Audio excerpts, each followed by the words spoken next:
Dobar dan, danas je ovdje sa mnom psiholog Nikola Srdarević iz udruge Tera kako bi nam skrenuo pažnju na opasnost pušenja i generalno ovisnosti o nikotinu. Dobrodošli. Hvala. Možete li za početak predstaviti i reći nam nešto o udruzi Tera, čime se bavite i na što se posebno fokusirate? Znači, udruga Tera je udruga koja se bavi mentalnim zdravljem u zajednici. I zapravo je počela kao program u 2000. godini koji je bio fokusiran na ovisnike i to na intravenozne ovisnike o heroinu. Tako da je to nešto s čime smo krenuli i iz čega smo se razvijali. Međutim, evo već preko 25 godina nakon toga smo polako se širili. Tako da sada prihvaćamo bilo koje mlade obitelji i bilo koje ranjive skupine kao nekoga ko može doći kod nas savjetovanje. Znači, u sklopu još uvijek se bavimo ovisnicima, imamo dnevni boravak za ljude s problemom sa ovisnošću kao naš prvi projekt i projekt za kojeg još uvijek stojimo i koji je još uvijek potreban.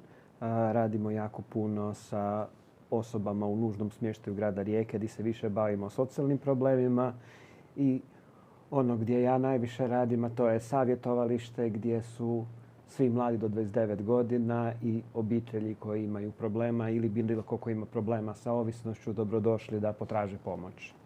Hvala. Imate li neki projekt koji vam je ostao u sjećanju kao veliki uspjeh? Pa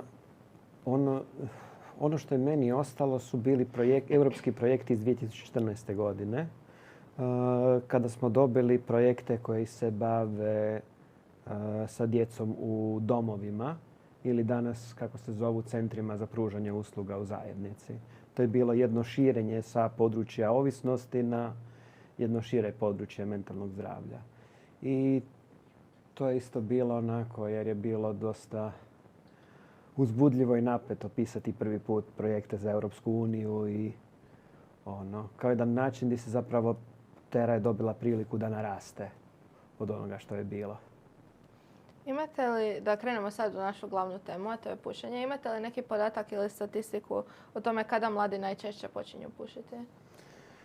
Da najčešće se počinje pušiti u srednjoj školi. Tako da otprilike se pokazalo da do kraja srednje škole je cigarete probalo 43% mladih, a 15% njih je počelo pušiti prije 13. godine. Tako da većinom je ipak to u nekakvom tom području srednje škole. A koliko je utjecaj vršnjaka povezan sa početkom pušenja? Postoji li potreba za pripadanjem da se čine više cool? Iako još uvijek postoji određeni društveni pritisak, sve pokazuje da se ipak to na neki način smanjuje. Još uvijek naravno postoje situacije gdje ćete netko ponuditi, gdje će se na neki način ako svi puše onda će i pojedinac se osjetiti da će se bolje uklopiti da se puši. Iako recimo po svemu ispada da pritisak više nije onolike kao što je bio pred 10 godina recimo. Tako da u tom smjeru pritiska zapravo situacija ide na bolje. To mi je čak i drago za čuti. A kolika je razlika između eksperimentiranja i zapravo razvoja ovisnosti o nikotinu? Pa to je upravo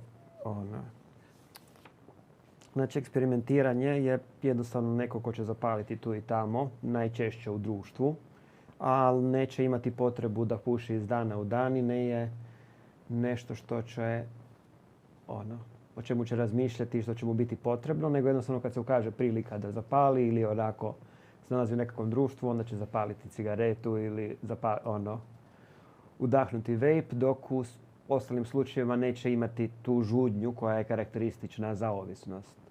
Dok kada se razvije ovisnost o nikotinu, onda je nikotin potreban za normalno funkcioniranje osobe. Znači osoba ukoliko ne uzima nikotin, gubi neke rituale i gubi stvari za koje je vezana i koje veže uz normalno funkcioniranje. S druge strane, postoji apstinencijska kriza od nikotina koja mnogima radi probleme kad pokušaju prestati pušiti i zato se vrate nazad cigaretama. A kako nikotin djeluje na mozak adolescenta? Znači, sada su tu istraživanja su dosta kompleksna zato što je povezano veći stupanj preuzimanja rizika, manji stupanj samokontrole, nekakvi drugi problemi u ponašanju koji su povezani sa pušenjem u adolescentskoj dobi. Međutim, ono što još uvijek ne možemo reći je što je uzrok, a što je posljedica. Da li oni koji su općenito skloni riskiranju su skloni i uzimanju i pušenju cigareta u ranijoj dobi ili ovi koji krenu pušiti i onda zbog toga imaju manju mogućnost kontrole impulsa i samokontrole i skloni su preuzimanju nekakvog rizika. Međutim, samim time što to nije sigurno je već problem, zato što znamo da se adolescentski mozak intenzivno razvija i oni dijelovi mozga koji se razvijaju baš tamo negdje između 12. 15. i onda kasnije prema 25. godini su isti oni gdje nikotin ima najviše utjecaja. Tako da se definitivno vezano uz kontrolu regulacije emocija i kontrolu impulsa. Ono što se pokazalo je da na neki način kada se osoba krene pušiti, onda na neki način outsourca svoje kontroliranje na nekakvu supstancu. I tu je ono gdje se stvara problem u razvoju, zato što umjesto da se uče nekakve trajnije vještine nošenja sa emocijama, samokontrole, usmjeravanja pažnje i fokusa, se koristi cigareta kao nešto što tome u početku pomaže, a onda s vremenom postaje nužno jer nema drugog načina regulacije. Znači ono gdje cigarete najviše utječu je na dopaminski sustav. Znači dopamin je neurotransmiter, odnosno kemikalija koja usmjerava i oblikuje naše razmišljanje i ponašanje i ona je zadužena da primimo se fokusa za nešto, zadržimo fokus i da osjetimo ugodu prilikom kada smo to zadovoljili. Ono što utjecaj cigareta radi je da dolazi do prevelikog izlučivanja dopamina, što je ono što čini pušenje ugodnom u početku. Ono što može čak i početno povećati fokus i nešto što kasnije daje osjećaj ugode dok se sve radi. Međutim je problem kako se toga ispušta sve više. Naš mozak odgovara tako da se prilagođava većoj razini dopamina i onda je više toga potrebno da bi se postigao isti učinak. Zato oni koji puše neko vrijeme jednostavno imaju problema sa pažnjom, vrlo su nervozni, ne mogu se koncentrirati dok ne zapale. Zato jer im je nikotin ono što je potrebno da bi doveli razinu funkcioniranja mozga na ono što bi drugima bilo normalno. I ono što je vrlo često je da stvari nisu gotove dok se ne zapali. Zato jer dopamin djeluje dok radimo nešto da bi nas motivirao da nastavimo nekakvu aktivnost koja nam je potrebna, za koju nas mozak na taj način nagrađuje, a onda ne dobivamo dovoljnu nagradu za to ako nismo zapalili u tom procesu. Naravno, kada je to ovisi o cigaretama, onda nekakav normalan razvoj ne ide u svom toku. Točno koje su dugoročne posljedice za to, kažem, ne možemo točno odlučiti što je bilo prije, ali da postoji povezano sa dosta negativnih ponašanja, postoji. Također, ono što je dosta povezano i sa samopouzdanjem i sa kontrolom emocija i sa nekakvim stvarima kao što su anksioznost i depresija. A kako prepoznati da je osoba uopće ovisna o nikotinu? Osoba će to najlakše sama prepoznati, zato jer će početi razmišljati o tome kako treba zapaliti. Znači, osoba koja je čak eksperimentirala jednostavno neće razmišljati toliko o tome da joj cigareta treba dok se ne pojavi situacija evo sad imam priliku za zapaliti pa ću zapaliti. Osoba koja je razvila ovisnost o nikotinu, što se nažalost događa vrlo brzo, zato što je nikotin jedna od najadiktivnijih, jedna od supstancija u kojoj se najlakše razvija ovisnost, će početi jednostavno osjećati da nešto fali i počet će razmišljati o tome kako treba zapaliti. Jedna od stvari koje se tu vidi je da nakon spavanja osobi se smanji količina nikotina u krvi, tako da osobe koje su ovisne o pušenju najčešće to je jedna od prvih stvari koje moraju napraviti ujutro da bi osjetile da uopće mogu normalno funkcionirati. Tako da kada se primijeti da se razmišlja puno o tome kako bi, baš bi sad bilo dobro zapaliti, pogotovo u situaciji joj ne osjećam se dobro, nervozan sam, ne mogu se fokusirati, samo da mi je zapaliti pa će biti bolje. Tu već govorimo o tome da je došlo do razvoja ovisnosti. A rekli ste da je nikotin dosta ovisan. Koliko je lako zapravo postati ovisan? Vrlo lako. Neće se desiti nakon što osoba jedanput zapali, ali ukoliko to postaje dio nečega što se povećava kroz prvo tjedan pa onda dan, se vrlo lako može razviti ovisnost. Nažalost, nisu svi jednako podložni tome da se razvije ovisnost o pušenju. Neki imaju veću genetsku predispoziciju, neki manju, ali neki okolinski uvjeti mogu utjecati na to koliko je vjerojatno da se neko postane ovisan o tome. Sad točan broj koliko će nekome trebati puta da zapali da postane ovisan ne mogu reći, ali se to može desiti u periodu od mjesec dana vrlo jednostavno, nekad čak i kraće. A kako biste opisali profil mladih koji su pod većim rizikom za početak pušenja? Ono što se pokazalo, znači to su mladi koji su više skloni riziku, mladi koji imaju slabiju kontrolu impulsa, mladi koji imaju problema sa samopouzdanjem, mladi koji onako prolaze kroz nekakve druge razvojne probleme koje ne moraju biti vezani za nešto. Znači bilo koje smanjenje u nekakvom normalnom funkcioniranju čini veći rizik.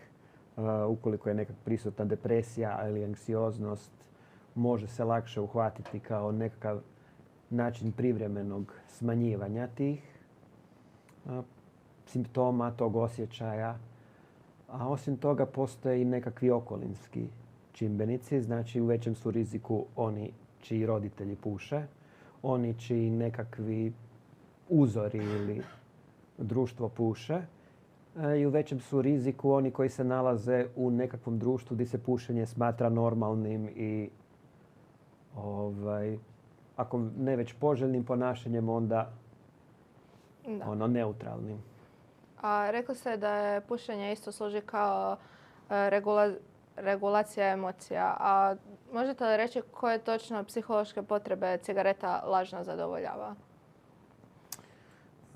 Znači, cigareta jedinu psihološku potrebu koja ona može zadovoljiti je zapravo potreba za pripadanjem. Ukoliko postoji grupa ljudi koja puši i neko želi biti dio te ekipe, onda je tu skloni da će postati pušiti i na neki način tu je ta potreba za uklapanjem. To je jedina direktna potreba koju pušenje može zadovoljiti. Ostalo nije stvar da su to potrebe koliko jednostavno pomiče neke druge stvari koje su ljudima, znači potreba da su fokusirani, potreba da su motivirani, potreba da mogu regulirati svoje emocije. Znači, to je nešto sve što neće ovisiti samo o pušenju, ali će pušenje to učiniti malo lakšim u početku, a kasnije, kad se postane ovisnost, će doslovno uvjetovati. I to je zapravo najveći problem kod ovisnosti je da bi normalno funkcionirali, onda je potrebno uzeti sredstvo ovisnosti. Znači, u jednom trenutku to hoću li ja zapaliti ili ne, više ne postaje nešto što je dio samo moje snage volje, nego potrebe koje moj organizam meni šalje signale da ja sada trebam zapaliti zato što je naviknut na razinu nikotina koju ja trenutno nemam u krvi. A isto tako fizička ovisnost, je li možda ljudima teže prestati pušiti jer ne znaju što bi radili s rukama? Na primjer, kada sjednu na kavu i sad, ako ne puše, šta će raditi? Je li ima neki fizički taj da ne znaju šta bi sami sa sobom? To je više vezano uz psihološku ovisnost o pušenju, gdje se pušenje postane dio različitih rituala. Znači, ono što je kod nas najpoznatije je taj ritual pušenja ujutro uz kavu ili pušenja negdje kad smo vani, kad se pije i razvije se ta potreba da se nešto ima po rukama, da se nešto ima po ustima. Ali to je više nastaje kasnije kao posljedica pušenja nego nešto što ljudima treba. Ali je to vrlo bitno za uzeti u obzir kod prestajanja pušenja. Zato što jednom kada se stvorila ta navika, onda je nešto što treba naći način kako zaposliti ruke, kako zaposliti usta da bi bilo lakše se odviknuti od pušenja kao jedne psihološke ovisnosti. S druge strane, fizička ovisnost se vidi kroz nagle promjene raspoloženja, veću razinu iritabilnosti, nemogućnost spavanja, nemogućnost koncentracije, onako nekakav općenito iziritirani osjećaj u tijelu i moguće čak i lavobolje. Evo sad da se dotaknemo još drugih nikotinskih proizvoda. Sve više i više mladi puše vejpove. Je li vaping bolji ili lošiji od klasičnih cigareta pošto ima dosta kemikalija u sebi i jesu li slični rizici ili su potpuno neki drugačiji? Sada, po onome što znamo je da vape nema neke rizike koje uključuje pušenje cigareta. Znači, jer jako puno zdravstvenih posljedica cigareta su vezane uz udisanje katrana i udisanje zapravo vrućeg zraka koje onda oštećuje pluća i stvara trajni talog. Tako da, po onome što za sad znamo, je vejpanje za pluća i za nekakvo kardiovaskularni sustav, znači krvne žile, srce, manje rizično od pušenja cigareta. Međutim, drugi je problem što o vejpanju ne znamo toliko dugo. Jer pušenje je nešto što smo proučavali već preko 100 godina i jako puno vremena se zapravo smanjivala percepcija koliko je zapravo pušenje štetno po zdravlje. I tek onda u jednom trenutku to se više nije se moglo poreći da zapravo ima veliku povezanost i da uzrokuje rak pluća i da uzrokuje velike probleme sa disanjem. Sada kod vejpanja isto imamo vrući aerosol, znači čestice koje opet odlaze u pluća i koje opet stvaraju određenu sluz u plućima koja izaziva probleme. Tako da koje su točne dugoročne posljedice vejpanja je nešto što još uvijek ne znamo zato jer su prva dugoročna istraživanja tek počela o tome. Ali ono što je jednako je stvaranje ovisnosti o nikotinu. Znači, sve i vejpovi, čak i oni vejpovi na kojima piše da nemaju nikotina, se mogu naći tragovi nikotina, čisto zbog toga što nije dovoljno regulirano koliko dobro trebaju biti očišćeni proizvodni procesi gdje se pune vejpovi. I rizik kod vejpa je što se zapravo može uzeti puno veća količina nikotina nego što bi se to moglo sa klasičnim cigaretama. Zato jer koncentracije u toj tekućini mogu biti puno veće nego što su kod cigarete i onda dok osoba bi jednostavno zbog kašljanja prestala pušiti tu količinu cigareta, može udahnuti veću količinu nikotina i samim time brže postati ovisna. A po čemu se može primijetiti pojava normalizacije vejpanja? Znači, vejpanje je zapravo imalo jedan vrlo veliki marketinški boost kao nešto što je zamjena za pušenje koja je zdravija. Ulagalo se dosta novca u toga da se to promovira.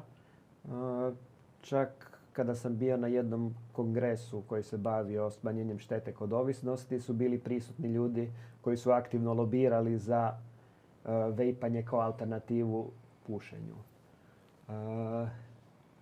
Ono što je problem u tome kako se vejpanje prikazuje, što je više usmjereno na mlađu populaciju, upravo zato jer ima različite voćne okuse, zato jer ima različite, prikazano je i reklamira se sa dosta šarenih boja, što je pokazano da ipak ide prema nekakvoj mlađoj populaciji. I to je na neki način bio odgovor na to što je zapravo došlo do velikog smanjenja pušenja cigareta. Također su među mladima sve više i više popularne nikotinske vrećice, odnosno snus.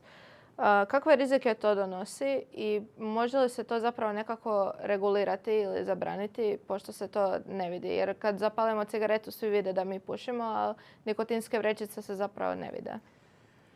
To se ne vidi. Mislim, ono što je regulirano da se to ne smije prodavati, ali ne smije se prodavati ni cigarete, pa vidimo da taj oblik zabrane ne funkcionira. Nikotinske vrećice, slično kao i vejpovi, uzrokuju ovisnosti o nikotinu sa svim posljedicama koje sam rekao da ima.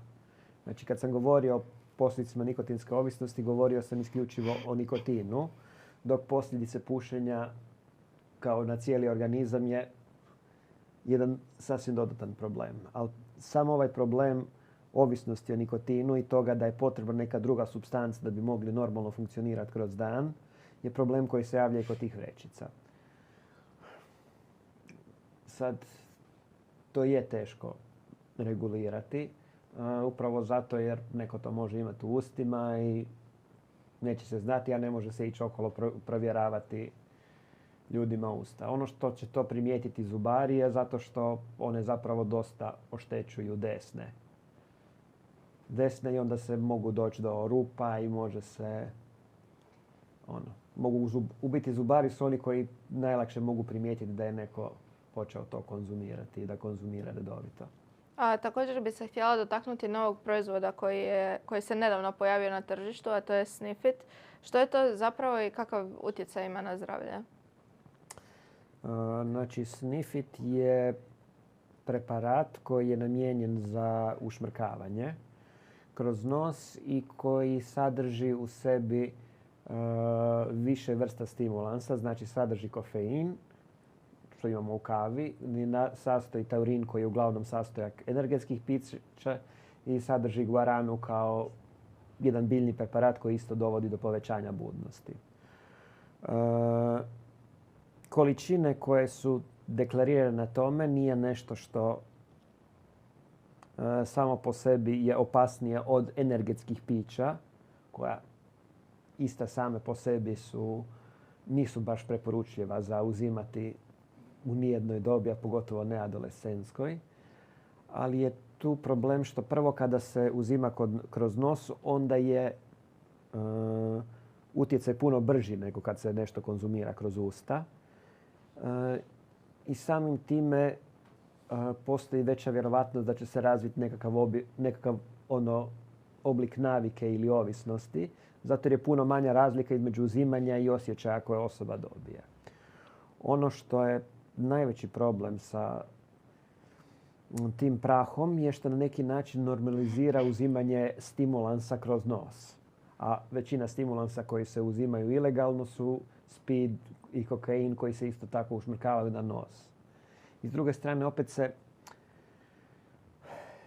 jedan od općenito problema koji imamo među mladima je što dolazi do normalizacije toga da se stvari rješavaju kemijskim putem.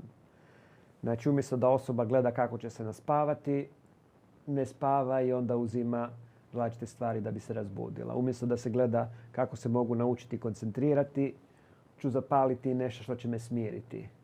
Tako da se umjesto da se uče nekakve vještine koje će ostati kroz život i kontrola nad samim sobom, se ta kontrola prebacuje na nekakav kemijski preparat koji onda stvara ovisnost. Bilo fizičko, bilo bilo psihološko. A mislite li da će provođenje novog zakona pridonijeti smanjenju pušenja među mladima, odnosno posebno maloljetnicima? To ćemo tek vidjeti.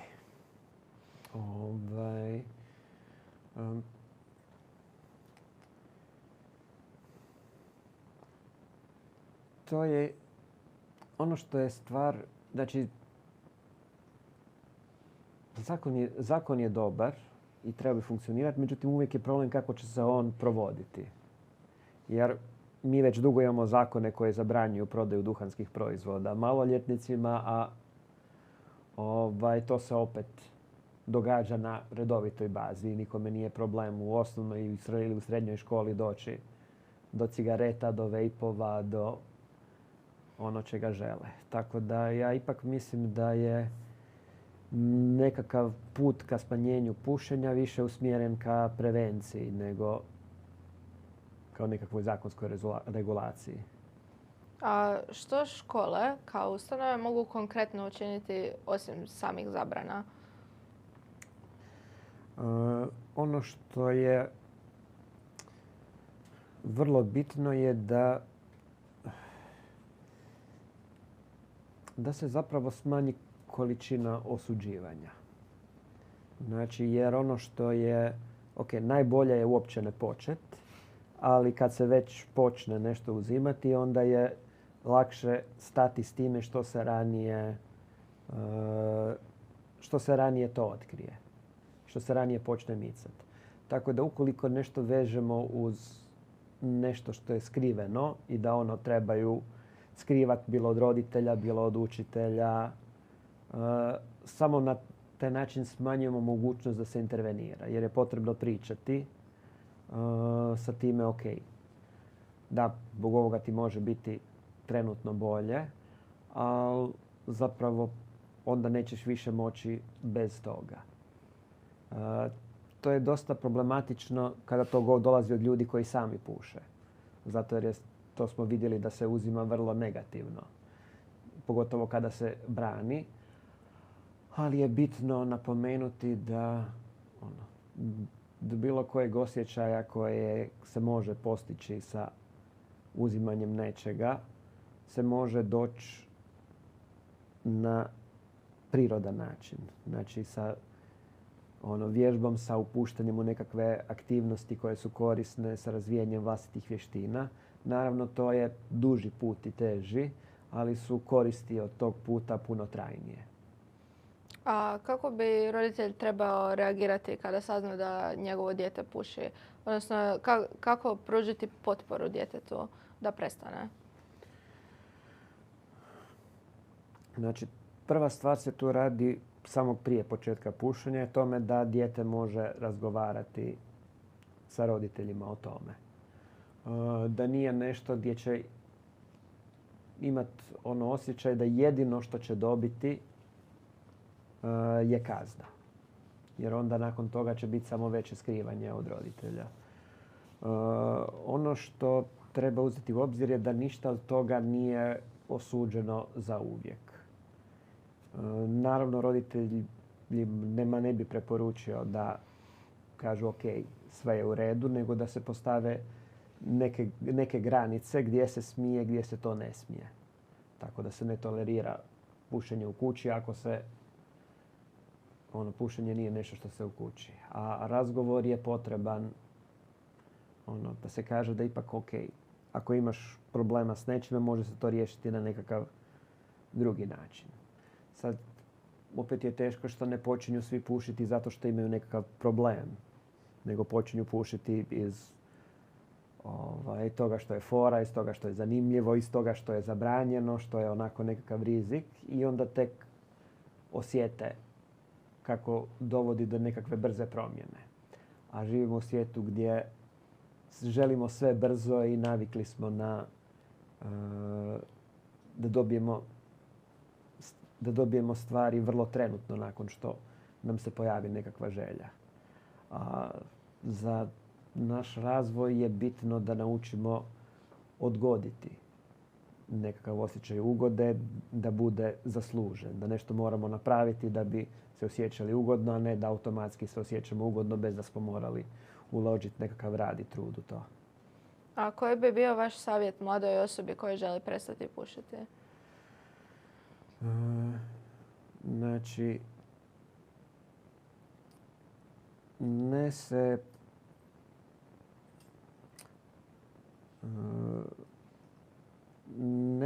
i krenuti samo izbjegavati mjesta gdje se puši zato što je još uvijek to toliko prisutno da se treba naučiti kontrolirati u situacijama kada je izložena tome da ljudi okolo puše. Ono što je bitno je naći nešto što će pomoći da se olakšaju te stvari koje su za sada naučene s pušenjem. Znači, tu je dosta dobro uzeti nešto za fidžetanje po rukama, tako da se nema... Neki su čak uzimali i lizalice, ali može se nešto druge, neki papirići ako je potrebno nešto imati po ustima. Razmišljati o tome koje su sve koristi jednom kada se prestane pušiti. Jer iako treba preživjeti taj jedan dio gdje će biti teže, nakon toga se zapravo osjeti jedna mogućnost čišćeg razmišljanja, jedna mogućnost lakšeg kretanja, lakšeg disanja, bilo da se radi o vejpu, bilo da se radi o cigaretama i nekakve slobode da to kako ćeš se ti osjećati ne ovisi o tome hoćeš li imati cigaretu ili vejp pri ruci ili ne. Rekli ste da udruga Tera ima svoje savjetovalište. Da. Možete li opisati vašu praksu i iskustva vezano za to i općenito programe koje provodi udruga Tera? Sada, recimo baš kada je po pitanju pušenja, to je nešto s čime uglavnom ne radim sa mladim ljudima, zato jer kada dođu kod mene, obično dođu zbog nekoga problema koji se gleda kao puno teži i puno hitniji od samog problema nikotinom. Tako da ono što je potrebno uzeti u obzir je da odvikavanje zahtijeva energiju i zahtijeva trud. I kada dođu kod mene, onda je najčešće taj trud i energija su potrebni za nešto što je puno hitnije od cigareta. Bilo da je riječ o nekakvim drugim ovisnostima, bilo da je riječ o nekim anksioznosti, depresiji ili drugim problemima koje ljudi mogu imati. Osobe koje su meni došle za prestanak pušenja su uglavnom bili odrasli ljudi koji su napokon se suočili sa posljedicama koje pušenje ima nakon dugo vremena. Znači, najčešće kad bi bio nekakav drugi zdravstveni problem, kada bi se otkrilo koliko je zapravo pušenje bilo štetno svo ovo vrijeme, koliko zapravo se osjećaju zarobljeno zato što ne mogu ići po stepenicama bez da se zadišu, koliko je zapravo problematično to što imaju loše nalaze krvi zbog toga što ne mogu biti funkcionalni u nekakvom treningu ili to, pa onda tek postane im bitno da prestanu pušiti. Ono čime se više bavimo su problemi bilo na prilagodbe nove okolnosti, bilo da je riječ o razvodu, bilo da je riječ o promjeni grada, promjeni škole, bilo da je riječ o gubitku nekog člana obitelji, problem ovisnosti, problem nekakvih drugih mentalnih bolesti s kojima se ljudi susreću. I bilo da je riječ o nekakvim socijalnim problemima ili nekakvim događajima koje je potrebno. A gdje se u slučaju potrebe za pomoći nevezano za bilo koji problem mladi mogu javiti? Znači, za udruzi Tera mogu se javiti najbolje na našu Facebook stranicu ili Instagram stranicu koja je Udruga Tera u oba slučaja, ili na našu web stranicu udrugatera.hr, ili se mogu javiti, imamo i besplatni telefon za pomoć pri mentalnom zdravlju, slon telefon na koji se isto mogu javiti. Znači 0800 9977. Hvala vam svima na gledanju. Ja se nadam da ste nešto novo naučili. Doviđenja.